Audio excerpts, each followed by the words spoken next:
Welcome to Bodyology the Movement Podcast, where Anthony, Kaleah, Rod, and Ryan discuss their experience in working in the movement industry. Bodyology was founded not only to help people advocate for their health, but also create positive change within the industry. Join us in today's episode where we talk to co-host Ryan about who he is and his journey as a small business owner in the industry. This is Bodyology the Movement Podcast. Hey guys, welcome back to the podcast. We are so excited for today. Today, we're actually going to be getting to know Ryan a little bit better. He's the one right there telling somebody to just not make any noise, shaking his head. I don't know who he's talking to down there. That's who we're going to be getting to know a little bit more today. How is everybody? Good. Awesome. Awesome. Sorry, I actually texted my wife and she yelled from the garage, "That's so rude." She knows. With the whiskey and the lime stuff? Just bringing the alcohol for you? I know. I was behind. I'm sorry. I love you. These kids is why we don't ask our wives for beverages ever, or You sandwiches. guys will poison them? Here we are. No, it's a sexist thing. I know. It's like, okay, we got to let Kaleah's husband know. Don't ever. Is it Chris? Chris, get in here. we were out last night, and this couple had been together since they were like 14 years old. Oh my God. And he had said something like, "Yeah, we could never break up because I don't want to train someone again on all the things that I like." And she was like, "Train?" It was pretty awesome. Oh man. All right. Well, today we're gonna get to know you a little bit better. Do you want to start off and giving us a little quick intro? Sure. My name is Ryan Brown. I'm very glad to be on with you guys. Been digging this a lot, but I'm originally from Arizona. I've been kind of all over the place. Was in Northern California for a few years, and I've been in Kansas City for a little over 4 years now. Moved out here and started a business called Sacred Roots Holistic Healing, which I currently still am running, sort of.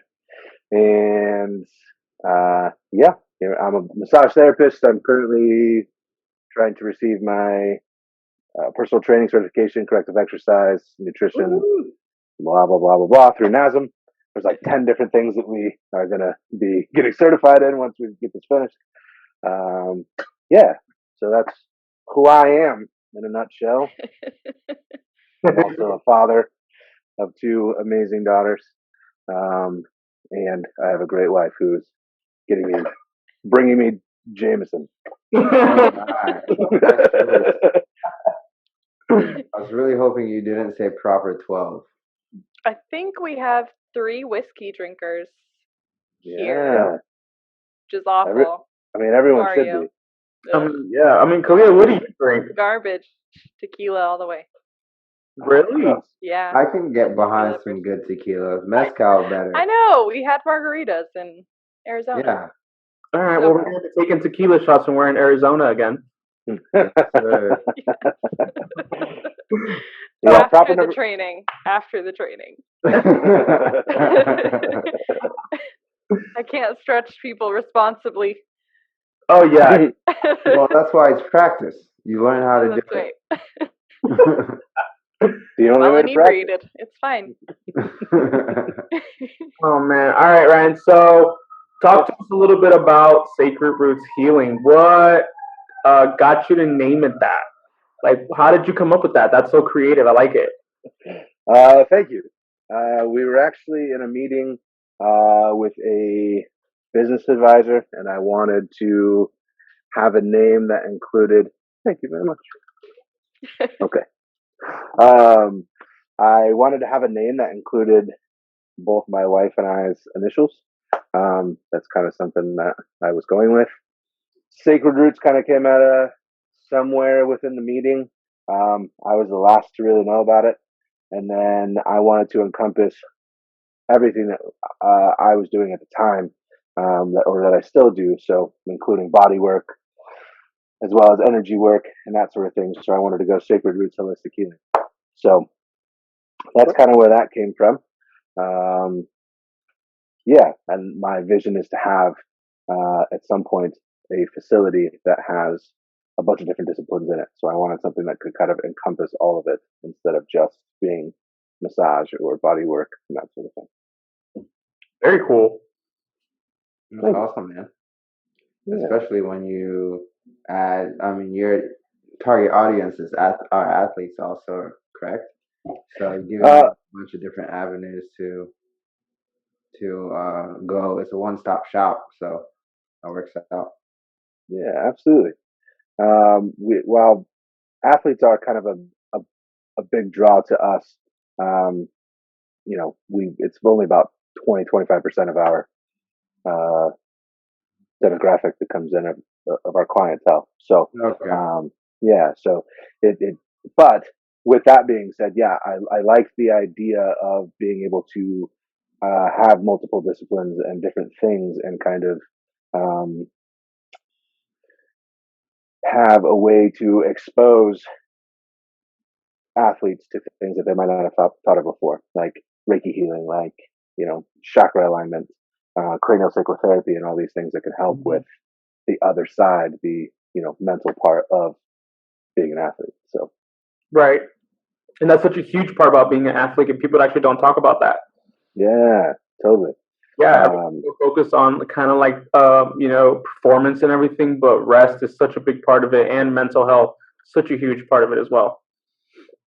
Absolutely, especially with all of the new um, information out there about CTE and that sort of thing. A lot of the athletes that we work with are high impact um, sports and that sort of deal. So, cranial sacral therapy, being able to take some pressure off of the brain is important. So, Right. Very cool. I think I need to try some of that, to be honest. yeah, man. Especially with what's been going on with you, I think it would be something that could definitely see some awesome benefit from. What's it called again? Cranial sacral therapy? Yeah, cranial sacral therapy. Yep. Okay. It's basically just decompressing the bones individually of the cranium and the face. There's also some holds along the sacrum, obviously. So it's just a series of holds that kind of the sutures of your skull, right? The squiggly lines you all know. Yeah. They act like joints, and it decompresses and compresses to shoot cerebrospinal fluid through your spine, right? So this kind of helps take the pressure off of different traumas and gets those working properly again to help coat the nervous system with cerebrospinal fluid, which in turn helps everything, right? Like your nervous system is kind of important. Yeah, no, for sure. Yeah. So, Kaleah, what is it like having Ryan as your boss? You came prepared for the podcast, by the way. This is a safe space and an honest space. No, it's awesome. I have a lot of clients that ask me the same thing, and I always tell them that Ryan's more of a best friend than a boss. Yeah, I haven't told you that. Yeah, a tear coming soon. Yeah, right, it's on the face. But honestly, it's we're very supportive of each other. I feel like it's hard actually having we've talked about renting space out to other health practitioners, and I'm like, I kind of don't want to give up like the just freedom to say whatever that we have in the office, because that's really just the relationship, right? Just valuable as far as to just be able to communicate however we need to, like spit everything out and then see what actually forms. Yeah. As far as a practitioner, Brian's awesome. I would say I am one of the most skeptical people when it comes to energy work, all of that side of things. I think it's very real, but I think a lot of people market it as use it for marketing when they may not have the training or the skill required to do it, or do it effectively and ethically. And I think Ryan really brings that side of it in a very real and safe way, where people can effectively try something and not feel threatened by it, or that it's in a specific stigma or genre. Wow, that's pretty cool. Now I want to go down to the middle. You should. You definitely should, man. My basement. I always tell you guys, stay in my basement in the non-creepiest way possible. Basements freak me out. We don't have any in Florida.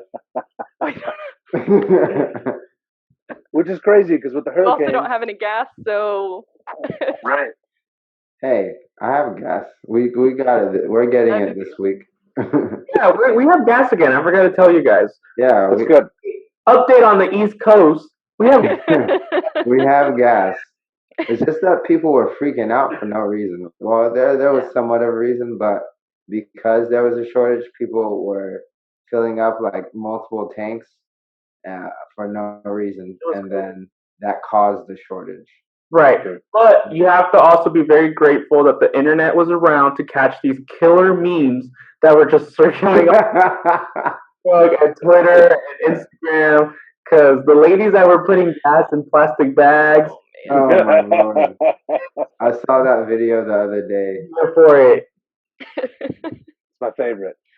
I was just, like, the absolute chaos that happens is just creates so much great things on the internet. Literally, it's toilet paper 2.0. I mean, I got to be honest. I did just tell my wife yesterday when we filled up the van. I was like, let's try to keep this thing full because I heard that there's no gas on the other side of the world. So let's keep this thing full. Huh? So now apparently the East Coast is on the other side of the world. I was about to say, like, you guys don't have a side. You're smack dab in the middle. That's true. That's right. We're the axis point where everything else spins around. So you just kind of asked about what he's like as a boss. What would you say your experience is as a boss? How is that? Yeah. It's been an interesting one. I did manage before I moved here and started a business, which I thought was difficult. And then when it's your own thing and you're trying to get people to see a vision that you have, and try to get people to buy in, it's a whole nother level of craziness. So it's been interesting. I've learned a lot about myself. I've learned a lot about people. And yeah, overall it's been good.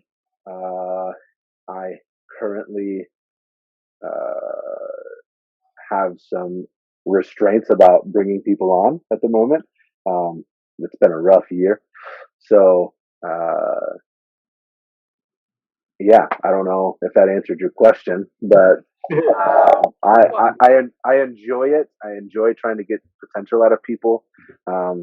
I enjoy trying to make people understand that they can do better.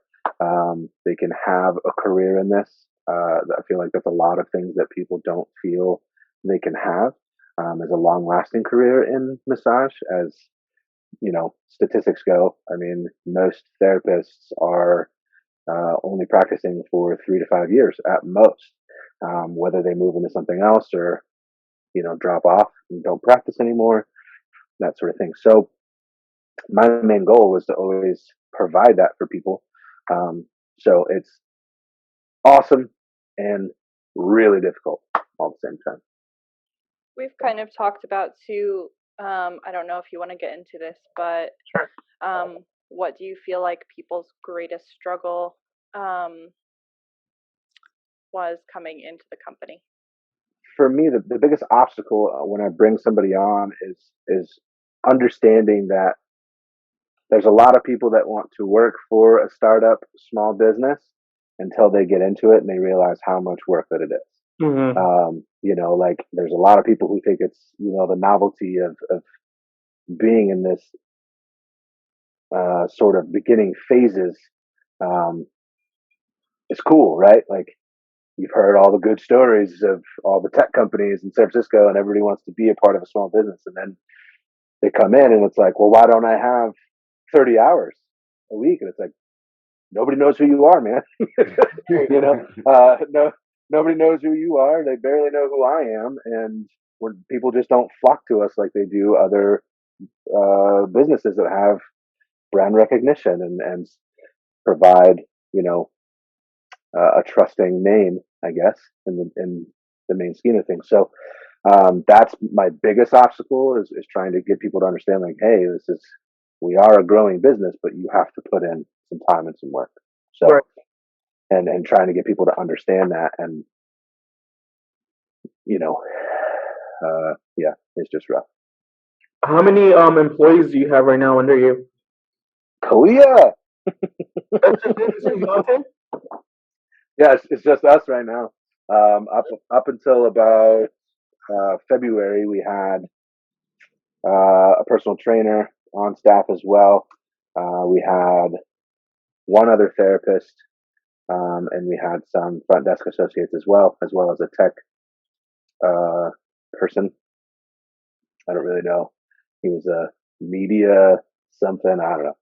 He was doing a lot of the tech stuff that I didn't have time to do and that sort of deal. So at one point, I think we did have about 7 employees altogether. But the ups and downs of businesses, being a small business. So right now it's just Kaleah and I, and we've been, I consider Kaleah more of a partner than an employee. So we talk all the time about next steps and really kind of redefining what we're doing and how we're going to move forward. So very cool. It sounds like you guys have a really good friendship and business relationship as well. It's awesome. I couldn't have asked for anyone better to be working with. Aww. Gross.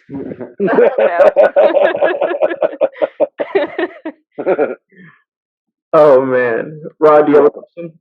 Yeah. So Ryan, I know you said you've been doing massage for a while, but what made you decide to go down that route? Like, what's the story behind that? Well, get strapped in, folks. I actually wanted to become a massage therapist when I was leaving high school. One of the local schools there came into one of my classes and did a recruiting visit. And I grew up kind of poor, those sorts of things. We didn't travel much, and they were like, "You could work on a cruise ship." And I was like, "Dope! I can go on a cruise and get paid. That'd be pretty awesome." So, I went home and told my mother, and she was like, "Absolutely not. You're going to college." Like, I was an athlete. I had an opportunity to wrestle in college at a couple different places, and so she was like, "No, you're getting out of here, and you're going to go make something of your life." So, did that for far too long. Was in college forever, and ended up years later, so almost 10 years later, I was working a janitorial company. I owned a janitorial company for a long time. So I was doing that at night, and then I was also working window and door installation as a subcontractor through some Lowe's and Home Depot and that sort of thing. I don't know if I can say that, but I was doing that, and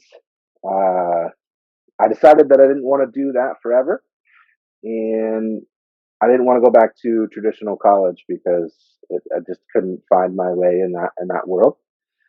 So the only thing that I hadn't gone to school for or hadn't tried was massage, and so I went to the massage school that I went to in Tempe, Arizona School of Massage Therapy, and walked in and asked them, like, "What's this all about? Can I get financial aid?" That sort of deal. Right. And 45 minutes later, I was signed up to go to school in 2 weeks. So I walked in and walked out less than an hour later, $13,000 in debt. And put my 2 weeks in with the company that I was doing window and doors through, and started school, and then just kind of worked the janitorial company while I did that. And it's the best decision I ever made. So, cool. That's awesome, man. How old were you at the time when you did that? Oh, geez. When you made transition? Yeah, so 26-ish. Okay. Yeah. That's got to be tough. It was a change, man. I didn't really know what to expect. I from the get go was told that it was going to be a long road for me as a male massage therapist that has the appearance that I do. And so I didn't really know what to expect with it all, and absolutely fell in love from day one. With starting with reflexology, I was like totally sucked into the fact that I was going to be like a sorcerer and could affect the body through the feet and all this stuff, right? Like it just sounded so absurd in a way that I was just totally enthralled by it. And then getting into the books and everything else like that, and kind of looking ahead and saw cranial sacral therapy, which had pictures of the brain and that sort of deal that I've been familiar with going to school for so long for psychology and sociology. So it was just something that, really grabbed my attention at the beginning and kind of ran with it from there. Cool. Mm-hmm. So, what is the one myth that you want to break from the massage therapy profession? Which one? Choose wisely. Exactly. I would say the biggest, so consumer side, the biggest myth is that it's not a luxury, it's a preventative health, right? This is something that you should be doing to kind of keep yourself out of major muscular issues, right? Mm-hmm. In conjunction with other disciplines of medicine, right? And then on the practitioner side is that you can have a career doing this, that this is not just a side gig. This is not a part-time job. This is not, a hobby. This is a real legitimate industry. And it's something that you can do for a long time if you treat yourself right and you do the things that you're supposed to. Cool. I think that's a great couple of myths we need to break. $15,000 is a lot of money to pay for to start a hobby, right? Totally. And a lot of people don't realize how expensive massage therapy school is. I'm not gonna lie, I looked into it, and the amount of knowledge a massage therapist has to have. I feel like you guys don't get a good enough rep in the industry for everything you know. Well, thank you. Yeah. There's very few people that I think share your sentiment with that. So yeah, I get massaged at least twice a month. So yeah, now. That's what I'm talking about. Well, I mean, we're body workers. Someone needs to work on our bodies too. We can't heal unless we're healed ourselves, So it's important. I agree. Yeah. What would you say is your favorite thing with a client experience? I feel like there's some things that you could say. So I'm curious. Favorite as far as a client, like me as a client, or like as far as you're a therapist and like just different experiences that you've had or different things like that. What would you say is like the number one thing that's, I don't know. Yeah. I love the aha moments, obviously, right? Where people come in and they're like, yeah, I've had massage before, and they're, skeptical or whatever, or just thinking they're coming in to treat themselves. And, halfway through, they're like, what is happening right now? Like you know what you're doing. And, or this isn't a massage. Yeah, I get that a lot. This isn't massage therapy or things like that. I really love then turning that into the teachable moment, right? Hey, this is, this is what it is, and how it can help you. Those are my favorite type of sessions. And then I also really enjoy when people come in and notice how different we run things in general. So it's a nice, I guess, boost to the ego when people are like, "Man, you're not playing, whale sounds," and Oh my God, that annoys me so much. yeah. Music is so important to set the atmosphere in our facilities. I think we need to definitely agree with that. Yeah, and Man, some places I'm like, all right, y'all need to the organ is not doing it for you. Yeah, I'm like, who's coming? Like, what is this? that's right. Yeah, we don't. I think people have, because of our name too, right? Like, people have an idea in their head of what it's going to be like, and we're not banging gongs and lighting incense and all kinds of things like that. So it's cool. Those are my favorite. We have one sound bowl in the entire office, and it holds our stickers. We don't use it for anything. Totally. Sorry, Ryan's in-laws, if you're listening. That was a present. Yep. I mean, it's a legit bowl from Thailand. It's beautiful. Super nice. And it holds our stickers. That's hilarious. All right, Rod, what question do you have? So it seems like you have a bunch of, from what I'm hearing you say, you have a whole bunch of letters behind your names, different certifications that you have. Yeah. How do you feel about the people that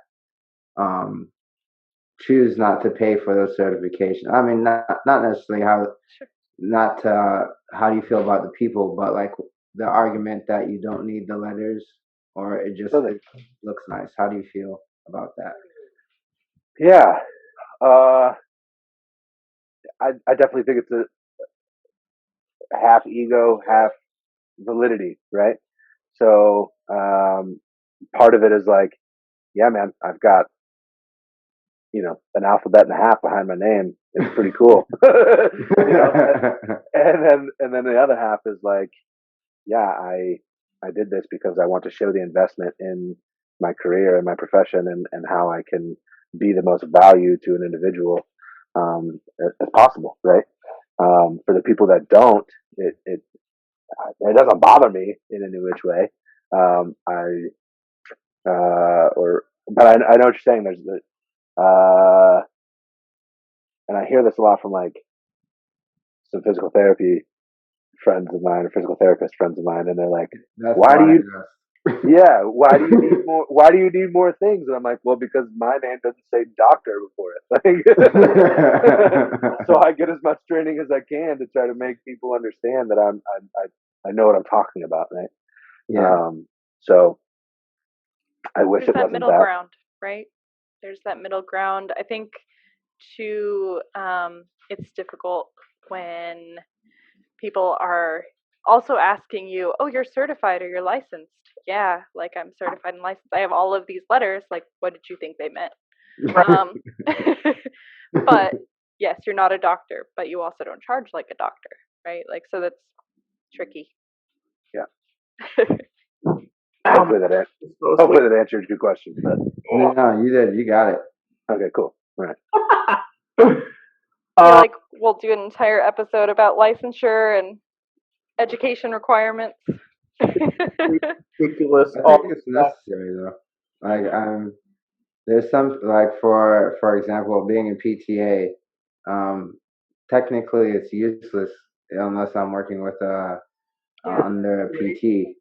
So I kind of need to get those so I can do them on the side. I mean, not on the side, but even though I have the knowledge, I need to get each license or certification so I can do what I know, which is so annoying.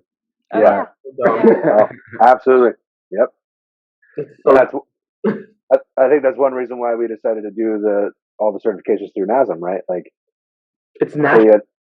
Yeah. And and Kaleah and I talk about it all the time, like, just to be able to stay within our scope and also be able to say, hey, you need to do X, Y, and Z outside of this session. because it's LMTs, we're allowed to make recommendations, but we can't say like certain things. We can tell you a group of muscles to stretch or to work on mobility or whatever else, but we can't give you specific things. Right. There's like a fine line. Totally. So being able to go and get personal training, corrective exercise, and performance enhancement, all that other stuff, even though we had some of that knowledge before, it just greatens that knowledge and gives us the Scope. ability to stay in the scope of saying, all right, now we can say, hey, stretch this way or do these things, or so definitely helps. No, I agree 100%. It's a struggle for all of us, right? Scope. It's always that fun thing. I find that fine line. Past that fine line. Fine. Yes. Totally. In some states, it's a little finer than others. Like, Oh yeah. Yes. I know Georgia's a little bit more lenient on some of their things, but I know, like, I was even surprised with you, Rod, where you were saying how you can't do some stuff, even though you're a PTA, but because you're not working under a PTA, you have to go back and get some stuff. I didn't know that. Yeah. No one talks about that here, so I don't know if that's a thing here in Georgia as well. So who knows? But Brian, what is one of your biggest failures that you've encountered so far in your career? I would say,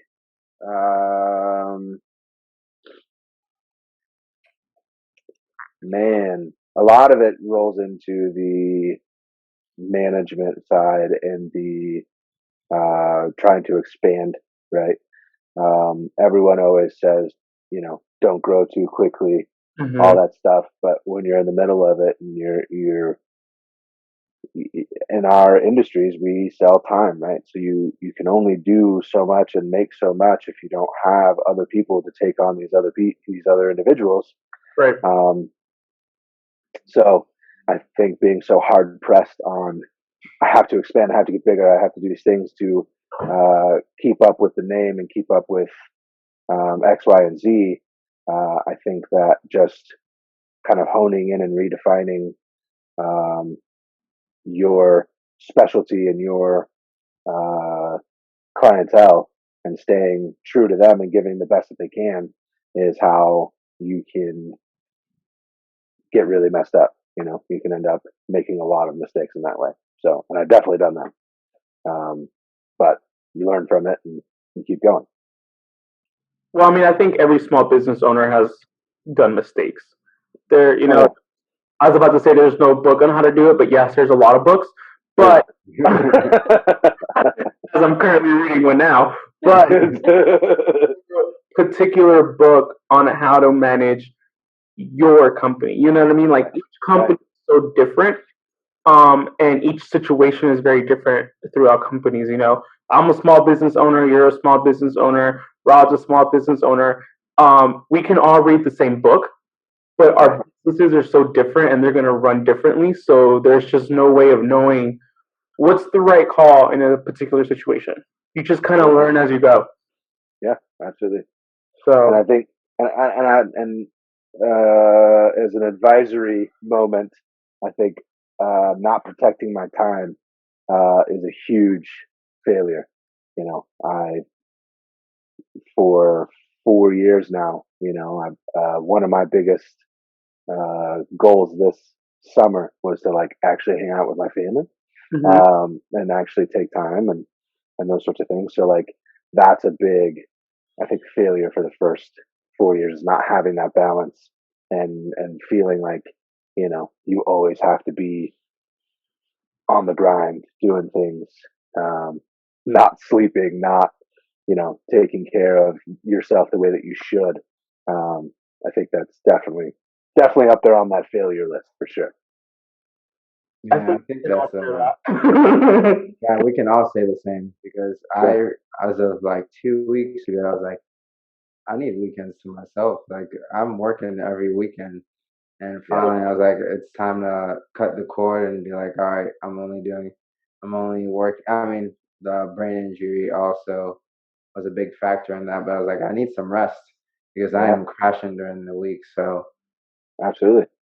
that was the first time in forever that I was like, you know what? I'm just gonna take some time. Like weekends are mine. Yeah. And work every other day. We have to learn how to, that's always been my biggest struggle, but just learning how to tell people like, no, I'm not available. Right. Schedule online, see me during the week or something. Right. So it's definitely. Yeah. Maybe. Oh, the struggles of being small business owners. There's so many too. One day we'll have our private jets. Shit. I'll just borrow yours, Anthony. We'll have a Bodyology jet. There you go. A shared community jet. I like it. Really? Yeah. Fine by me. Major tax deduction.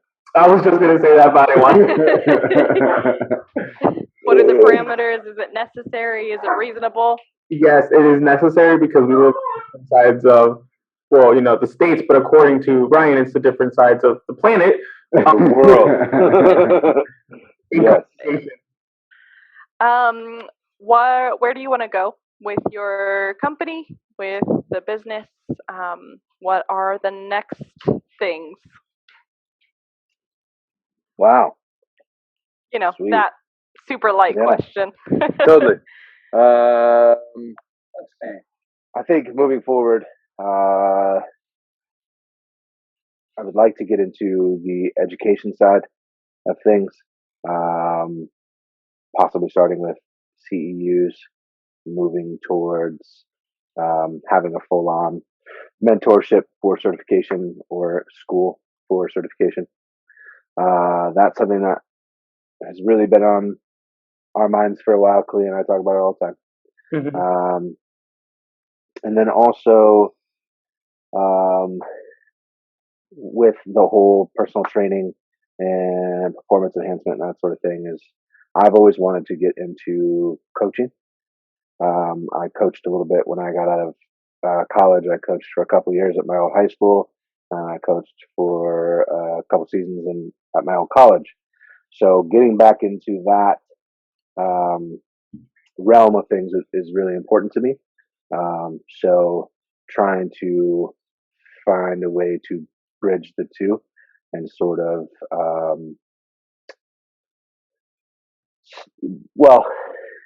adding in the education. So coaching, but also then trying to push the importance of starting these things out when you're young and how to really take care of your body, from body work all the way through nutrition and proper things there, because there's so many kids that don't.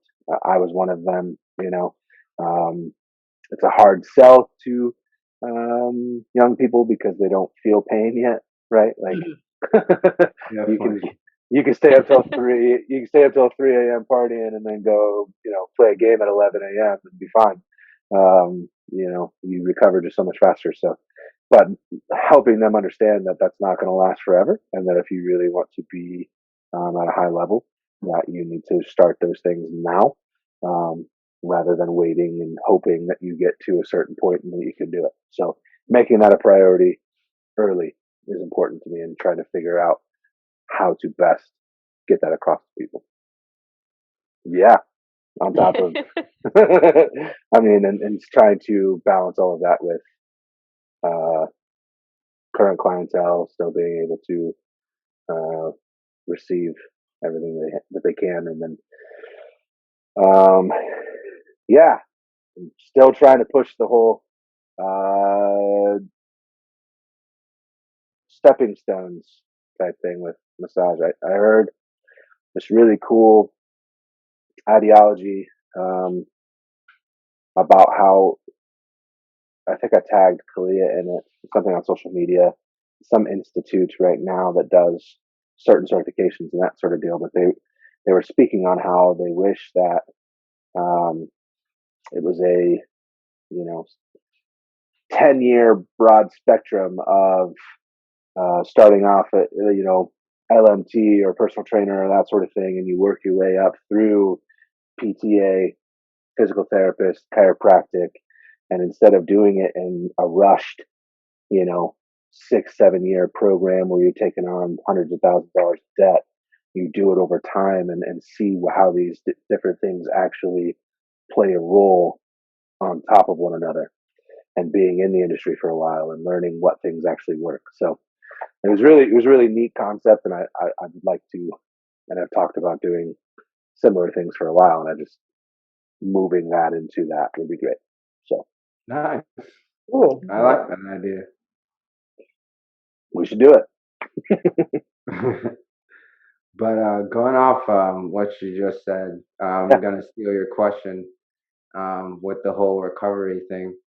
And what's your recovery day? You have me with my Haagen-Dazs ice cream. You have Kaleah with her concert at the end. That's right. Yeah. What's your take on that? Yeah. So my ideal. Sorry, my children are crying. Oh. I don't know what's going on up there. So my ideal recovery day, like I'm a planner, and I try to pack in as much as I possibly can all the time. So like mine's a one right after another. I'd love to wake up, get like a good workout in or whatever, spend a little bit of time with my kids, get a massage, get a chiropractic adjustment, then maybe roll into like I love being in nature too. So like a good hike or something like that would be great. And then from there would be like a really awesome meal. Like either I'm learning how to do it or somebody's there. Like I would love watching the process of things too. So like a really kick-ass meal, probably including some seafood. And then from there, I'd probably get another massage, and maybe some type of FST or the oh gosh, I'm blanking on the other thing. Life stretch. Gotcha. Yeah, doing something like that to kind of end the day out and that sort of deal. So my recovery day starts at like 5 a.m. and then No goes coffee. till pretty late. I know, right? I'm like, where are you gonna have your coffee? And I think that's it. I noticed Go ahead. you said seafood. You know you're a landlocked state, right? We Yes, have sir. lakes. Oh, lakes. I forgot those were a thing. I'm sorry. I Yeah. apologize. It's not seafood, but fish of sorts. My recovery day wouldn't be here. That makes sense.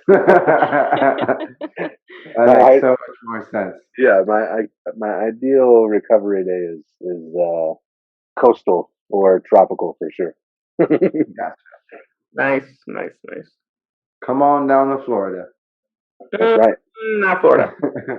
Well, I told my wife today that like Jacksonville, Tampa Bay, like if we were to ever move, because it's raining here currently, like crazy, All week. man. And I'm like, and it's like 50 degrees. And I was like, if I were to move somewhere, I think it would be like probably either Charlotte or down there in that area of Florida, because there's just so many sports teams and people in that realm that we could probably do some cool things. So, Oh yeah. I might be. Join the club. I'm gonna just pretend that you did not skip Atlanta between Jacksonville and Charlotte. Hey, he said he asked for a coast. Yeah, Bro, He asked for a coast. a coast. It's 4 hours away, but we have a coast. I will say if I was going to move to Georgia, it's definitely going to be Savannah. It's not going to be Atlanta. I like yes. Savannah. I like Savannah. Savannah's beautiful, man. It's so cool. historic. Probably the best thing about Jacksonville is Savannah's only 2 hours away. That's what I'm talking about. That says a lot about Jacksonville.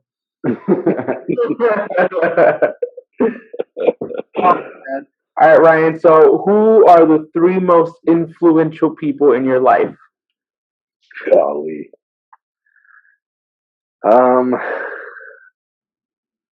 Man. They're upstairs crying, right? I was just right. That's right. Super. I mean, yeah. That's right. Yeah. So inspirational.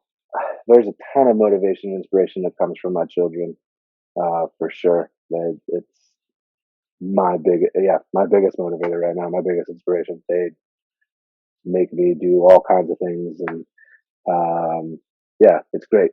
That's definitely up there for sure.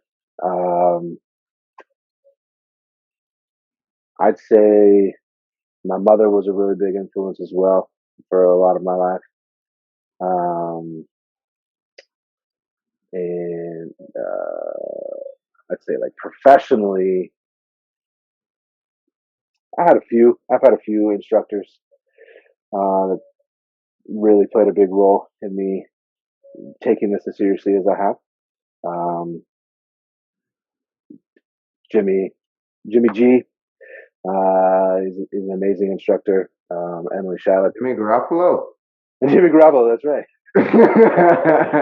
Me and Jimmy the Greek been hanging out doing the same. Jimmy? Yeah, Emily and Jimmy played a big role in me taking this out so seriously and getting through the program and then help me afterwards kind of catapult me in my career. So yeah, I'd say those groupings of individuals. My little brother's in there too. We're super competitive. He's extremely successful in his endeavors. So he's definitely a big inspiration and motivator as well. I like how you're very family oriented. Very yeah. I didn't realize that till right now. When you first said it, I was like, well, my wife, my little brother, my mom. I had to try to come up with some sort of professional individual that I look up to. Yeah. No, this could be anybody, you know. It doesn't have to be professional or anything like that. It could just, like you said, your wife, your mom, your kids. You know, I think that speaks volumes of you. Thanks, man. Yeah. You family people over here. Okay. That's right. Like Rod and I are keeping the partiers alive, right? Yes. Family man. Okay. It's a good thing. Yeah, I think my wife agrees. She consistently feeds you alcohol during these whole podcasts. So. She gave me a refill while you were like, hold on, guys. Most humorous massage session or experience in massage. Humorous. Yeah. I mean, I have one client, actually, Kaleah and I both see her.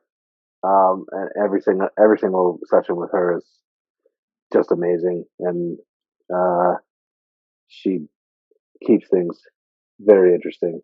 Gives us life. Yeah. Man, that's really hard. That's a really hard question, Kaleah. I was thinking about the client that was talking about. Oh, I guess. Do you want me to tell a story? Sure, go ahead. Yeah. About you? Sure. So there is also another client that sees both Ryan and I, and she was talking to me during a session and was explaining, like, I really want my husband to come in here, but he feels really weird about it. And I was like trying to reassure her, try to keep everything, like obviously she's been a long time client. She knows what we do. She can present that to him. And she's like, well, he just feels weird about undressing. I said, well, I have clients that leave everything on. She's like, he's really weird about the chest area. I was like, oh, did you ask him about that? She's like, yeah, actually, you'll think this is really funny. I was like, okay, tell me more. Ryan knows the story now. Yeah. And he goes, well, I know that breast massage is a thing. So like I just feel weird about them touching my chest. Like I know they do everything but the nipple. And she was like, what? Like I've been seeing Ryan for years, and this is what you think he's doing? Like absolutely not. They do no breast massage. That is not a thing. Like, and she was like, we must be a really progressive couple if you think he's massaging everything but the nipple. Absolutely not. And so she had this whole conversation. He comes in, it's fine, everything's good. But yes, we do not do breast massage. The nipple. And certainly, yeah, not everything but the nipple. But I'm gonna make that into a shirt one day. You should. Right on the nipples. Yes. That's right. That's right. We do everything but the nipple. I totally forgot about that. That's a good one. That Terrible. is definitely, things like that come up quite often. So yeah, that's up there. That's definitely up there. When was the first time you were farted on? Oh my god. And can you remember the experience? I mean, it was probably really early on. Massage school, right? Maybe, but I don't know. Honestly, I don't know if it was in massage school. It was that he blacked out. With some nice classmates. No, it's funny because I actually was working on one of the chiropractors recently that we work with, and she asked me that same question, literally like a week ago, and I was like, you know what? To be honest with you, it doesn't happen as often as you might think it would in our sessions, or at least my sessions. Maybe I'm doing something wrong. I don't know. But she was saying like it happens a lot with her, and so Right. she was like, "How do you react to it?" and those sorts of things. And I was like, honestly, I'd just keep going along, and people say something or try to, apologize or anything like that. I'm like, it ain't no thing, It happens all the time. I tell people, Which it doesn't. which it doesn't. I tell them that it's common. That's funny. Yeah. I've had a client, it was his first time coming in for a session, and he was like, so I have to ask some questions. And I was like, oh, like we're gonna ask like how much do I need to dress down, or like is this gonna be awkward, all of those things, right? And he goes, what do I do if I need to fart? And I was like, I did not expect that question. Like, well, I guess I can leave the room if you want me to. Like, I'll give you privacy if you need to fart. That's awesome. I believe one time with one of my clients, it was an older gentleman, and he let a very loud one go, and we both just ignored it, and all of a sudden the smell started creeping. Oh my god. And we both just started dying laughing at the same time. It was an awful smell. I was like, all right, well, that ends our session. It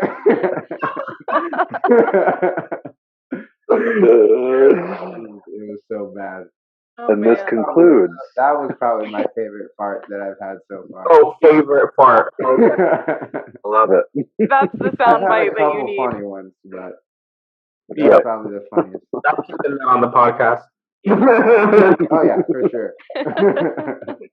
All right, so to end the podcast, I'm going to ask the last question here. Yeah.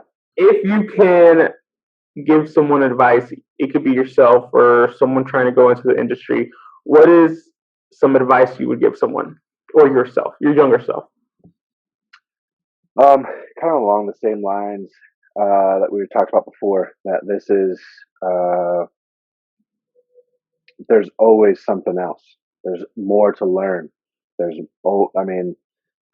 Science and health industry changes by the minute, so don't stop learning, don't stop progressing, don't get complacent and have your ego in check, and knowing that you don't know everything to give the best possible session or care to someone. Learn how to refer, learn how to make connections and relationships with other practitioners within your scope and out. You, as a healthcare individual, are not a panacea. You are one piece of it. Mm-hmm. So learn and find other people. That's it. I think that's great advice. Good. I think we can do that. And I'm out. I'm never talking again.